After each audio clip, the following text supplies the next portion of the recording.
இறைமகன் இயேசு கிறிஸ்துவில் மிகவும் பிரியமான சகோதர சகோதரிகளே, இன்றைய நாள் மகிழ்ச்சியின் நாள். மீண்டும் ஒரு நாள் நம்முடைய வாழ்விலே ஆண்டவர் நமக்கு தந்த மகிழ்ச்சியின் நாள். இந்த நாளுக்காக ஜெபிப்போம். அன்பு தெய்வமே, இந்த இறை வார்த்தையை கேட்டுக்கொண்டிருக்கின்ற மக்களை ஆசீர்வதியும்.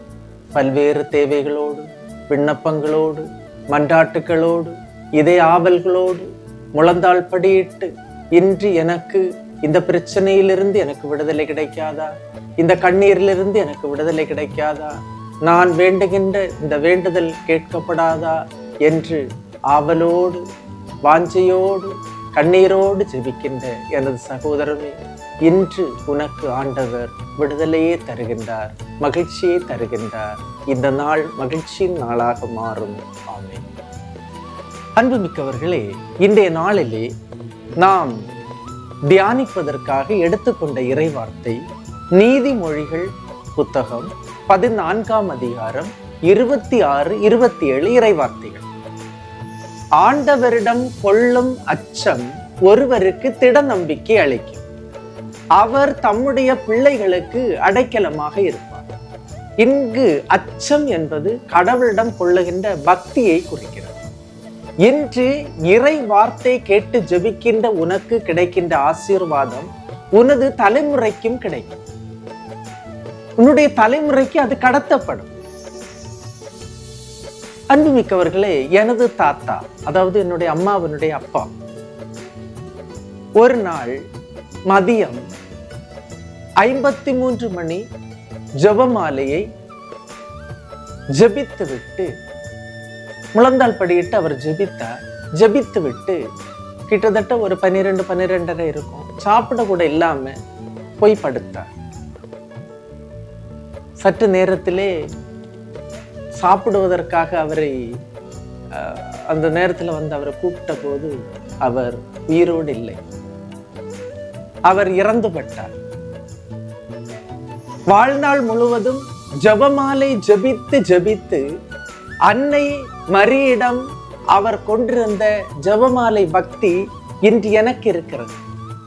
ஜெபமாலை ஜெபிக்கும் போது என்னுடைய கண்களிலிருந்து கண்ணீர் வருவது உண்டு.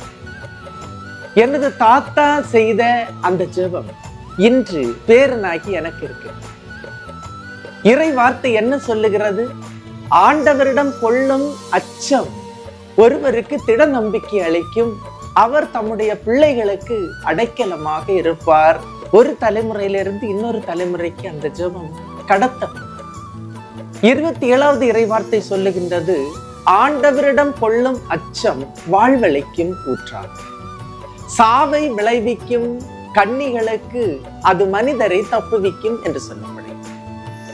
எனக்கு எவ்வளவு சொத்து இருந்தாலும், செல்வம் இருந்தாலும், படிப்பு இருந்தாலும், பட்டம் இருந்தாலும், அந்தஸ்து இருந்தாலும், சாவின் கன்னிகளிலிருந்து என்னையே நான் தப்புவிக்க இயலாது.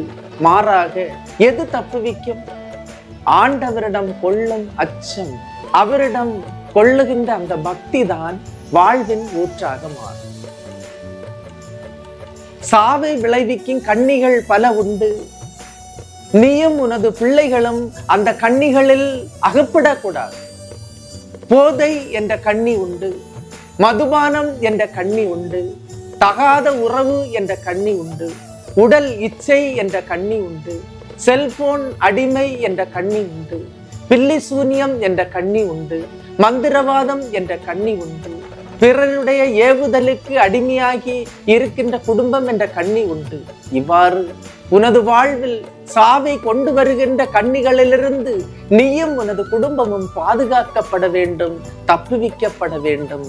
வாழ்வின் ஊற்றாகிய ஆண்டவரிடம் தஞ்சம் புகும்போது இதிலிருந்து அவர் உன்னை தப்புவித்து பாதுகாப்பார். கண்ணின் கருவிழி போல தன்னுடைய சிறகட்டையின் கீழ் வைத்து உன்னை பாதுகாப்பார். எல்லாம் வல்ல இறைவன், தந்தை, மகன், தூய ஆவியார் உன்னையும் உனது குடும்பத்தையும் நிறைவாய் ஆசீர்வதிப்பாராக. ஆமென். இயேசுவுக்கே புகழ், இயேசுவுக்கே நன்றி. மரியே வாழ்க.